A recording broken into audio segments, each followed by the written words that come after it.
chegar, né? Então respeita as palestrinas. Deixou chegar, né? Então respeita as palestrinas. Hoje é show do Verdão e a mulherada vai pra cima. Hoje é show do Verdão e a mulherada vai pra cima. Avante palestrinas, avante palestrinas. Respeita meu Palmeiras. Fala, família Palmeiras, tudo bem com vocês? Sejam todos e todas muito bem-vindos e bem-vindas ao canal. Como eu disse a vocês, a gente ia ter alguma visita aqui, né? Esse é o Simon, né? Fala oi pro pessoal aí. Falou? Pronto, já falou oi. Como eu estava dizendo, né?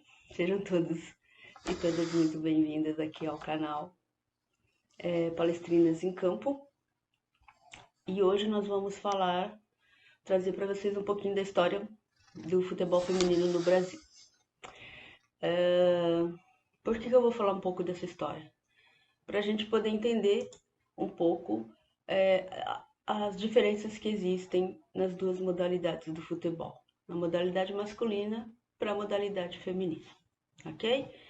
Bom, falando de forma bem resumida, no Brasil, os primeiros documentos existentes que tratam do futebol feminino, da existência do futebol feminino, eles são datados do ano de 1908 e 1909, né? Onde as partidas elas eram mistas, ou seja, homens e mulheres jogavam juntos.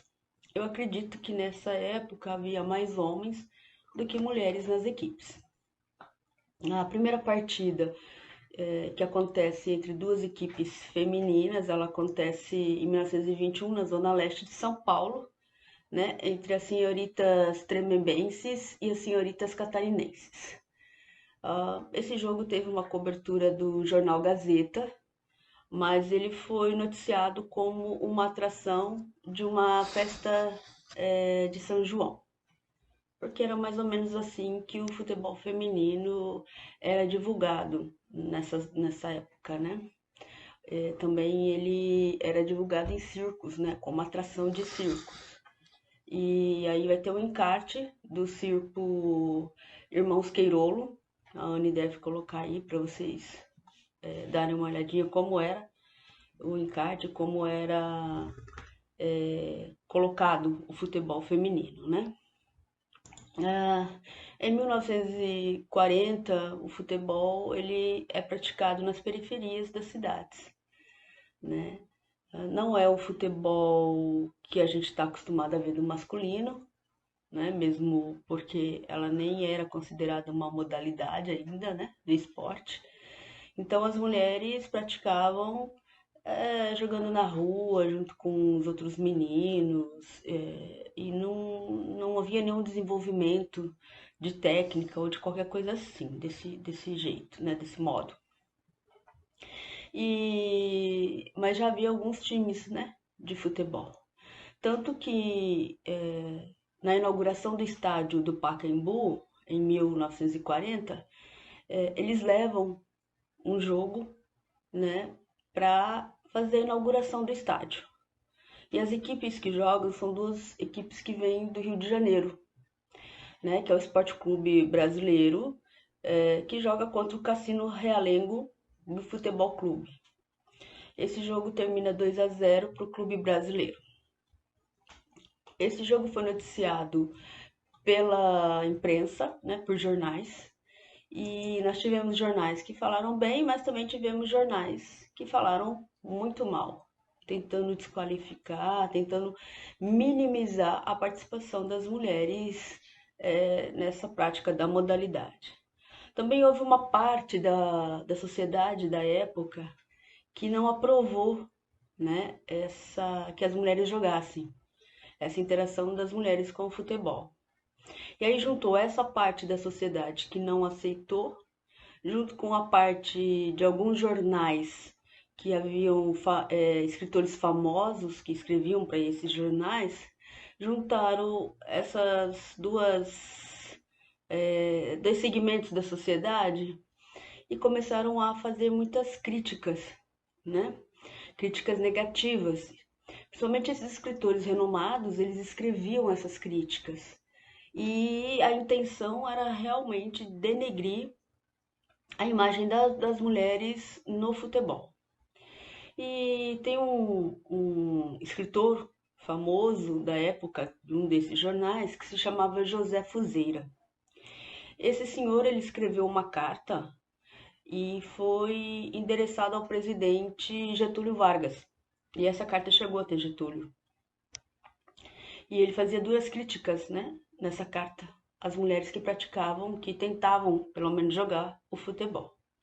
O que aconteceu? Aconteceu que em 1941 surge o decreto 3199, o artigo 54, que dizia, e aqui eu vou ler para não fugir, né, do que está realmente dito no artigo, dizia que as mulheres não deveriam praticar esportes que não fossem adequados à sua natureza. E o futebol se enquadrava nesses esportes. Então, a partir daí, se torna mais difícil as mulheres de praticarem essa modalidade, né? E o que acontece? Elas continuam, né,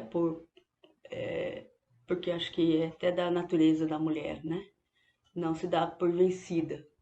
Elas continuam a praticar de uma forma mais escondida, utilizando de outros meios para disputar umas partidas, como a gente falou do circo, às vezes como se fosse uma peça de teatro, alguma coisa assim.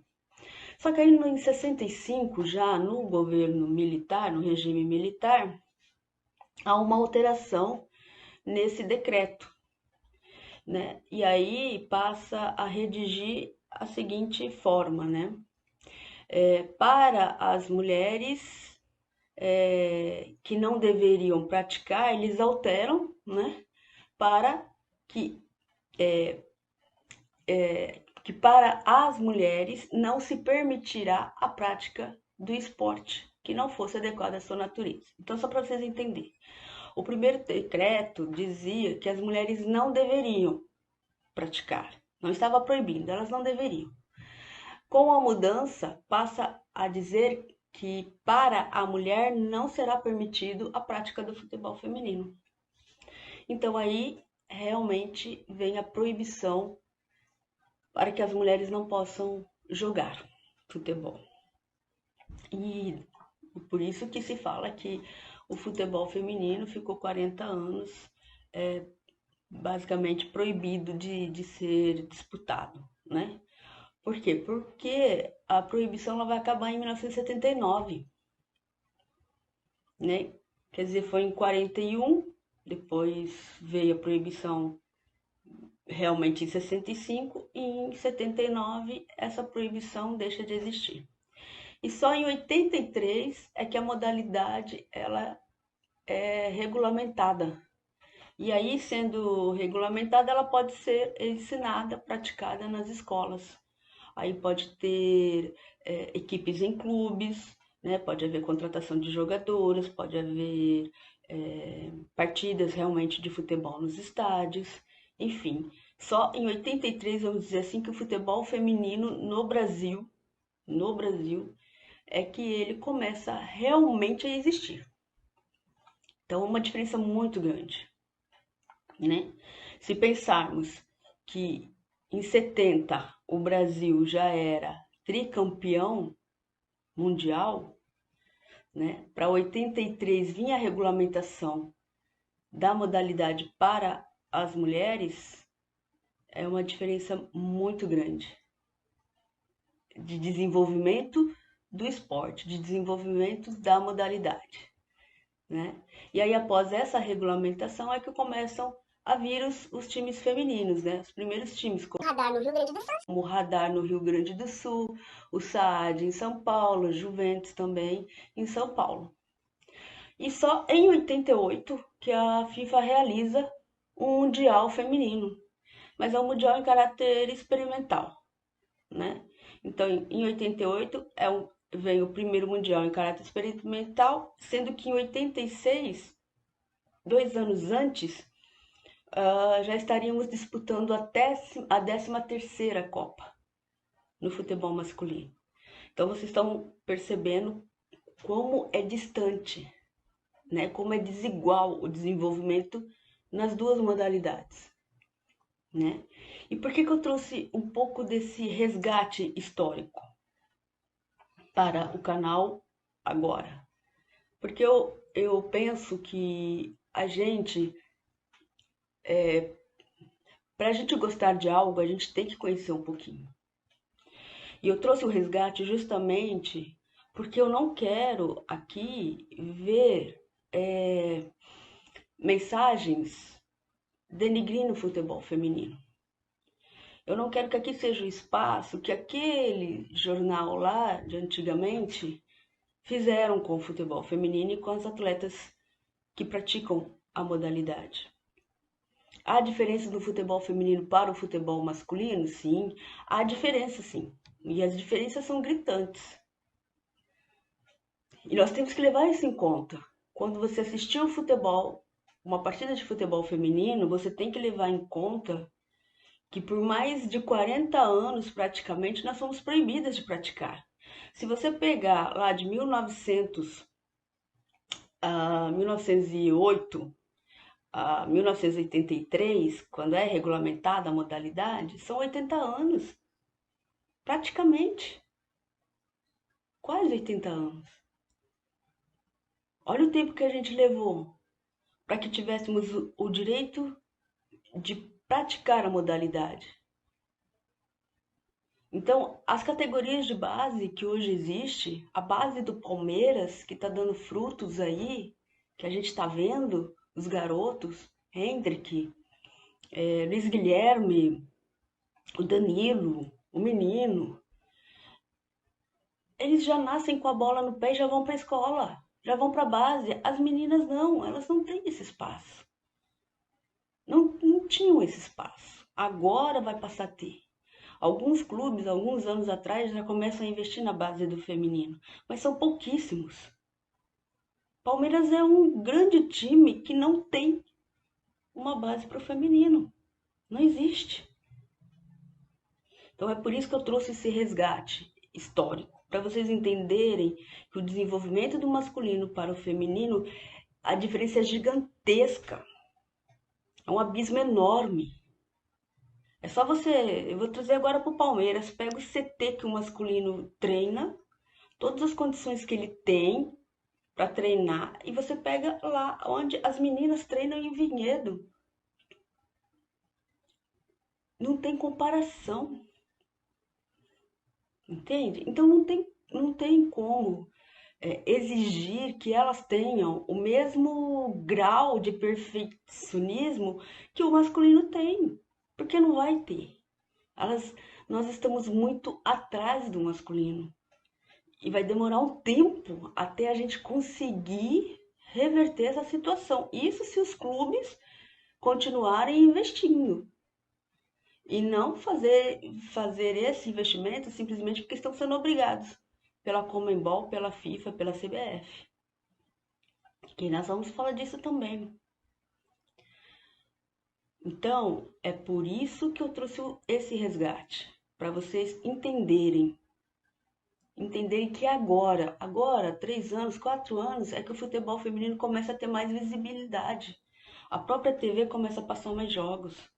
Ainda que não seja o ideal, porque tem muita coisa aí que não é ideal de transmissão de jogos do feminino. A Globo mesmo não passa um campeonato inteiro na rede aberta.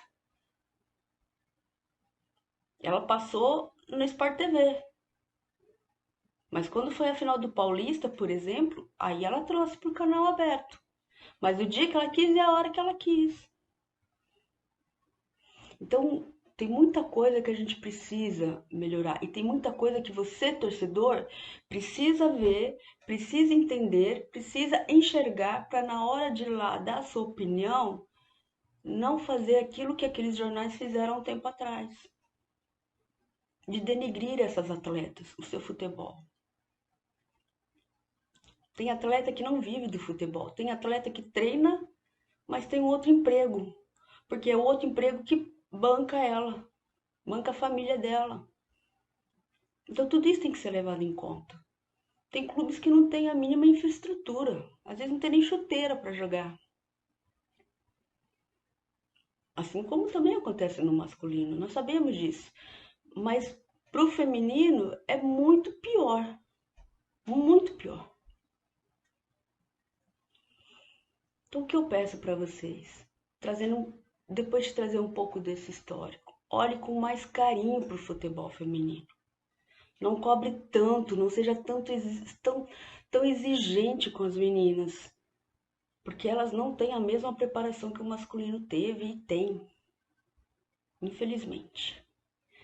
Mas acredito que isso vai mudar, porque já está mudando. Bom, vou encerrar aqui, para o vídeo não ficar muito longo. Acredito que aí na descrição do vídeo a Anne vai deixar os links das páginas de onde eu tirei as informações que eu trouxe para vocês.